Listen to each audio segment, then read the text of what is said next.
I slightly wiped my tears using my free hand. Patuloy kong hinimas ang tiyan ko. Don't give up. I won't give up. Hindi kita papakawalan. I whispered. Kinakausap kong sarili ko habang himas ko ang tiyan ko. And that made me feel comfortable a little bit. Nakaramdam ako ng ginhawa. I felt it. I felt the life inside of me. Kaya napagtanto ko na hindi ako nag-iisa. Hindi ako nag-iisa ngayon. I am with my angel. And somehow the fruits that the maid brought eased my cravings. After an hour, the maid brought some foods again. It was an expensive pastry. Kinain ko yun kaya nawala ang panghihina ko. I am craving for sinigang, but I know that I won't get it here. After eating, I fell asleep. At nang magising ako, ikita ko sa sliding door na madilim na sa labas. Dahan-dahan akong bumangon at doon bumukas ang pinto ng kwarto. Mom came with her cold expression. Mabilis kong sinalubong ang mga tingin niyang yon. "What do you want to eat?" she asked. Bahagyang napaawang ang mga labi ko sa gulat, pero kaagad ko yung winala. Nagtataka ko siyang tiningnan bago ko nilipat ang tingin ko sa maid sa likuran niya. May dalang pagkain ng maid na kaagad nitong inilapag sa ibabaw ng kama ko.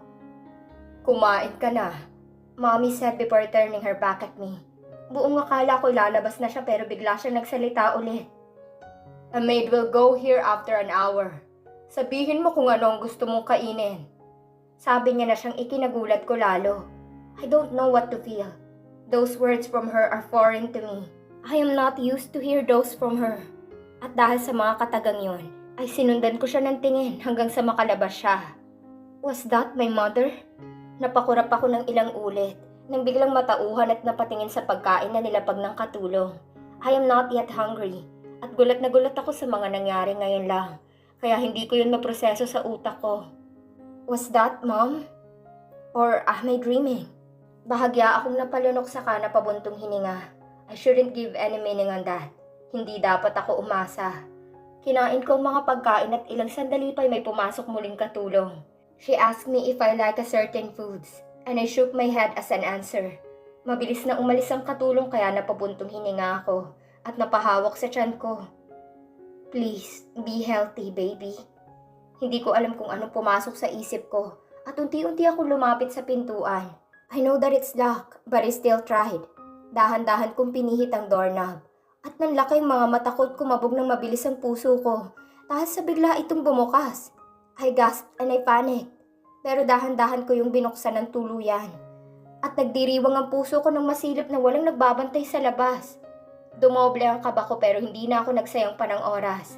Maybe the maid forgot to lock it from outside. But I don't care. Ang importante ngayon ay makakalabas na ako. Dahan-dahan akong lumabas. I made sure that I didn't make any sound. Ang paghakbang ko ay walang tunog at dahan-dahan ako nagpalinga-linga sa medyo madilim na hallway. Hindi ko alam kung nasan sina Mommy at Daddy. Pero sana'y nasa loob sila ng kwarto ngayon. Wala ring mga bodyguards na nagkalat dito sa ikalawang palapag. Kaya maingat akong naglakad patungo sa hagdanan. Sobrang kaba ko pero hindi ako nagpatinag. I am desperate to go out of this place right now. I am so desperate that I would do anything to escape. Nang makita na walang katao-tao sa hagdanan, ay dahan-dahan akong bumaba. The excitement and nervous mixed in me. Pero hindi ako nagdalawang isip na bumaba ng tuluyan sa unang palapag. The whole floor is dark. And no one's around. I bet everyone's asleep now. I don't know. I don't care. Nang matanaw ang isang katulong na biglang lumabas mula sa kusina, ay nagtago ako sa likuran ng hagdanan. I cheered myself. I can do it. I can escape. I can do it. Nang tuluyang lumabas ang katulong ay nagmadali akong pumasok sa kusina. Sa likod ako dadaan dahil alam kong marami ang nagbabantay sa harap. I would sneak out on the back gate where our cars are. Pero napamura ako sa isipan ko nang hindi ko mabuksan ang pinto sa kusina. It's locked so I have no choice but to use the main door. Maingat akong lumabas mula sa kusina. And I was about to open the main door when I felt someone's presence behind me. I swallowed hard. Nakaramdam ako ng labis na kaba at takot. Hindi ko yung nilingon pero sana mali ang iniisip ko. "Where are you going?" That scold voice invade my ears. I swallowed hard before turning to him. Nakita kong malamig na mga mata niya at nagdidilim iyon. Umigting rin ang panga niya sa galit, kaya napaatras ako. But it's too late because he grabbed my arm. Sobrang higpit niyang hinawakan ang braso ko, kaya mabilis akong napangiwi sa sakit. Are you trying to escape, Julia May? Mariin na tanong niya. Let me go, Dad. Let me go. Sabi ko pero mas lalo lang niyang hinigpitan ng pagkakahawak sa akin. Na tila wala siyang pakialam kung mabali man ang buto ko ngayon. You are defying me again. Sigaw ni Daddy na halos umalingaw sa buong palapag. Alfred! Mom shouted and I saw her running from the second floor. Nag-aayos siya ng robe at tumatakbo rin si Mira habang may takot sa mga mata. This hard-headed woman tried to escape. Sigaw ni Daddy. Sa kanya ako kinaladkad patungo sa taas. Muntik na akong matumba pero nakahawak ako sa railings ng hagdan. Dad! Let me go! Sigaw ko kahit alam ko naman na hindi niya ako papakinggan. Alfred! Sigaw ni Mommy at sumigaw rin si Mira pero hindi huminto si Daddy sa pagkaladkad sa akin. You will never leave this house until you never learn how to follow me. Sigaw ni Daddy at mas lalo niya pa akong kinaladkad at hinila nang kumapit ako sa hagdanan. Alfred! Mom calmly called Dad but Daddy was too determined to put me back inside my room. Kinaladkad niya ako at kahit nagkandatapilok na ako ay hindi siya nagpapigil hanggang sa maibalik niya ako sa kwarto ko. He threw me on bed and he angrily glared at me. Mabilis niya akong nilapitan at lumapat sa pisngi kong sampal galing sa kanya. My eyes watered and my lips shivered. Ayoko dito! Nanginginig na sambit ko. Dahilan para mas lalong umapoy ang mga mata ni Daddy sa galit. He was about to slap me, but Mom pulled him. Nahulog ang ilang butol ng luha sa mga mata ko, na mabilis ko ring pununasan habang nakatingin kay Daddy, na hindi na masukat ang galit. Try to escape again. At hindi lang yan ang matatanggap mo mula sa akin. Sigaw niya. Dad! Mira shouted like she's also horrified of the fact that it's too much. This is too much. Alfred, let's go. Madiin na sambit ni Mommy habang nasa akin ang mga mata. Hindi ko alam kung galit o awa ang nasa mga mata niya dahil ayaw kong intindihin. I am too exhausted. Hindi ko na alam ang gagawin ko. Gusto kong makawala. Out! Malamig na sambit ni Daddy sabay baling kay Mira. Nanginginig si Mira na umalis at sinundan rin nilang dalawa ni Mommy. Muli pang sumulyap si Mommy sa akin bago sumara ang pinto. And the moment they left, I cried in pain as I caressed my arm where Dad gripped me. I'm afraid, I whispered on the air, hoping that someone could hear me. Unti-unti akong pumikit. Ang mukha ni Zeus ang una kong nakita sa isipan ko. Mas lalong rumagasa ang mga luha ko if ever Mom and Dad succeeded on their plans. I hope he'll be happy. I hope he'll understand. I hope he'll move on. Sana. Sana maayos siya. He will. He maybe looks strong, but I know that he's stronger. Hindi man ako nakakalabas ng kwarto, pero alam kong mas humigpit ang seguridad matapos ang nangyari kagabi. And this time I think escaping is impossible. Hinatiran ako ng maid ng pagkain sa umaga. At sa pag-awang ng pinto ay nahagip ng mga mata kong bantay sa labas ng kwarto. Napalunok ako sa napabuntong hininga. Dad is making sure that I won't escape. He's treating me like a criminal. Sumunod na paghatid ng katulong ng pagkain ay bandang tanghalian na. Walang imik akong kumain habang nakatulala sa kawalan. I don't want to give up but I am so tired. Nakakapagod rin palang magmakaawa na walang nakikinig sa'yo. After eating, I caressed my tummy. I have a baby bump now. Napangiti ako ng malungkot dahil doon. At dahil naisip ko na naman ang plano ng mga magulang. They want me to get rid of my child. Pero hindi ko yun gagawin. Kung kukunin nila ang anak ko sa akin, ay sisiguraduhin kong hindi na rin nila ako mapapakinabangan. I fell asleep and after an hour I woke up. Sarado pa rin ang pinto at walang katulong na pumasok.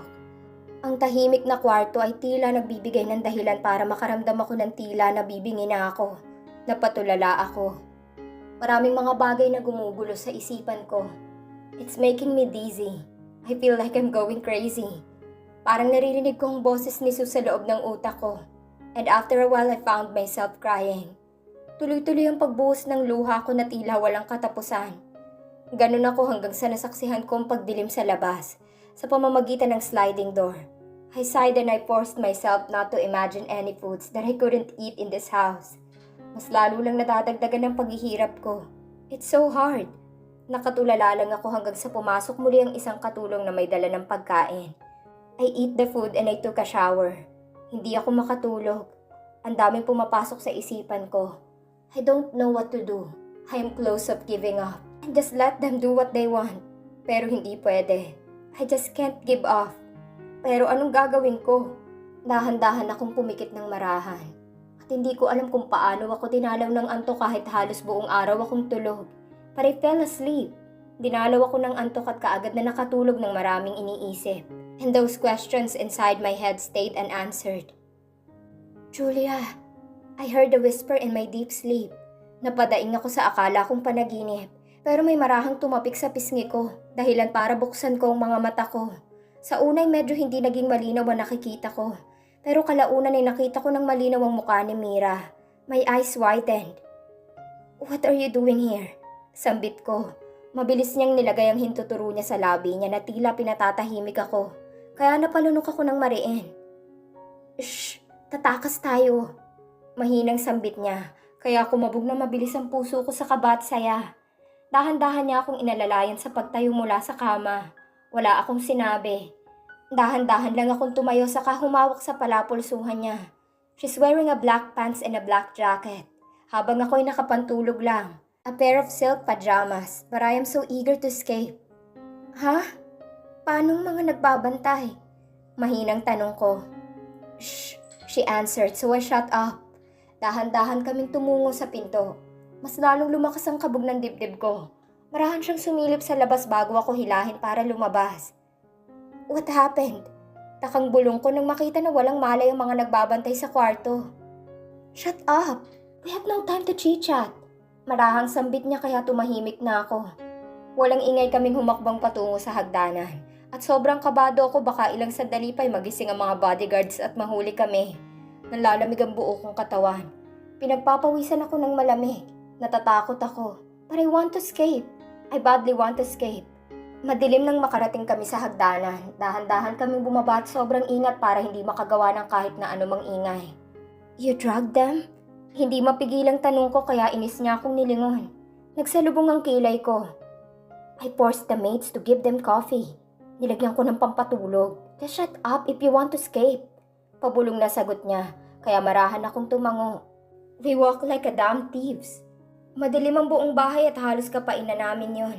Habang pababa ng hagdanan ay mas lalo akong kinakabahan. At mas lalo lang kumabog ang dibdib ko nang makarinig ako ng ingay sa taas. Mira and I gasped. We heard a loud noise. Maybe one of the bodyguards woke up. Sa sobrang tarantay napatakbo kaming dalawa at nagtago sa likuran ng hagdanan.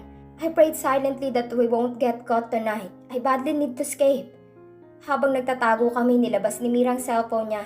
She texted someone as I panic. Shh, she said.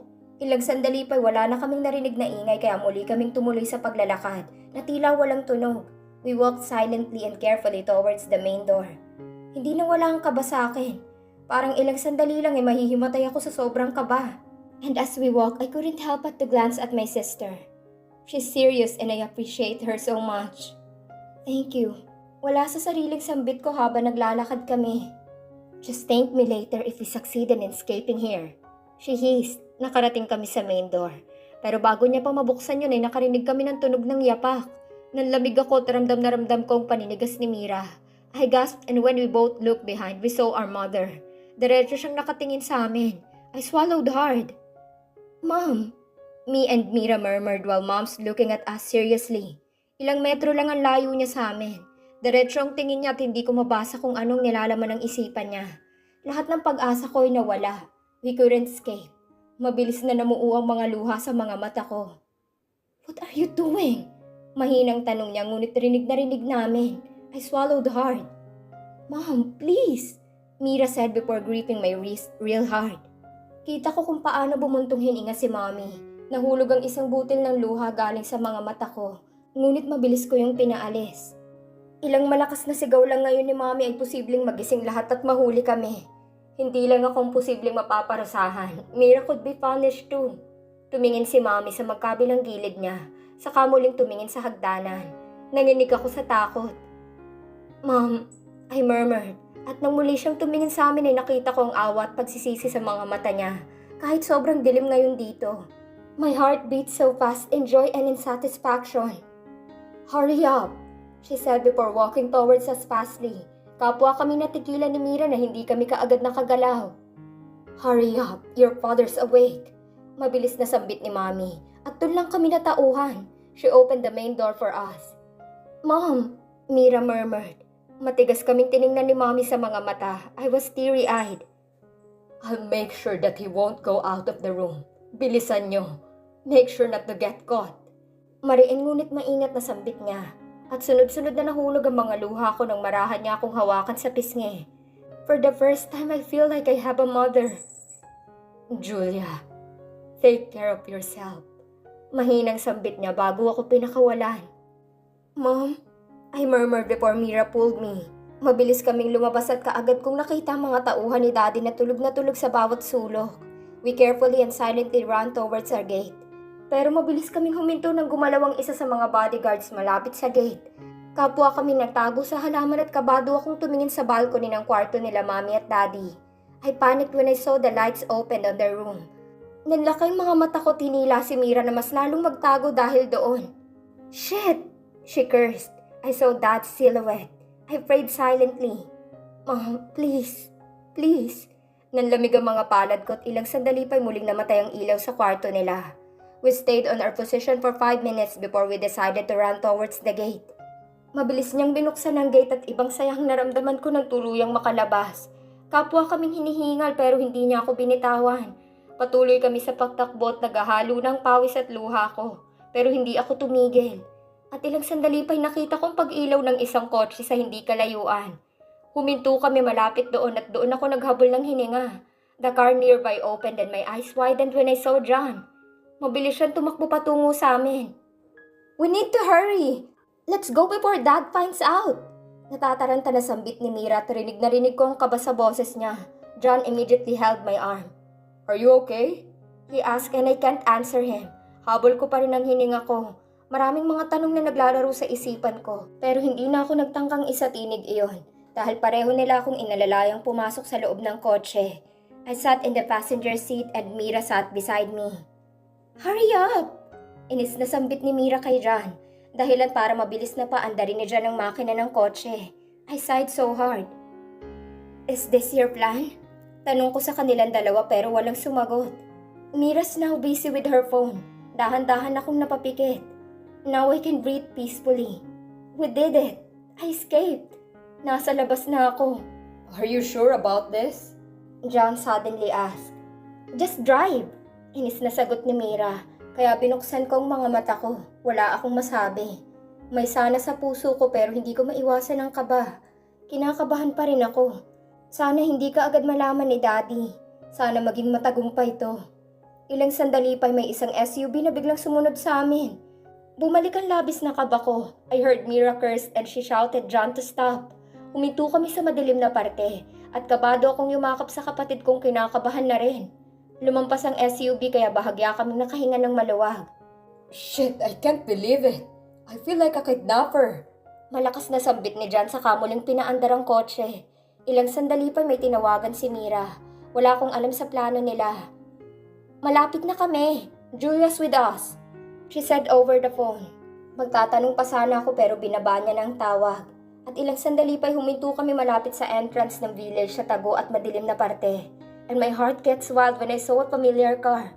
At mas lalong nagwala ang puso ko nang bumukas ang pinto nito. A familiar guy went out. He ran towards the car. Natataranta kong binuksan ang pinto ng kotse pero naunahan niya ako sa pagbukas mula sa labas. Zeus!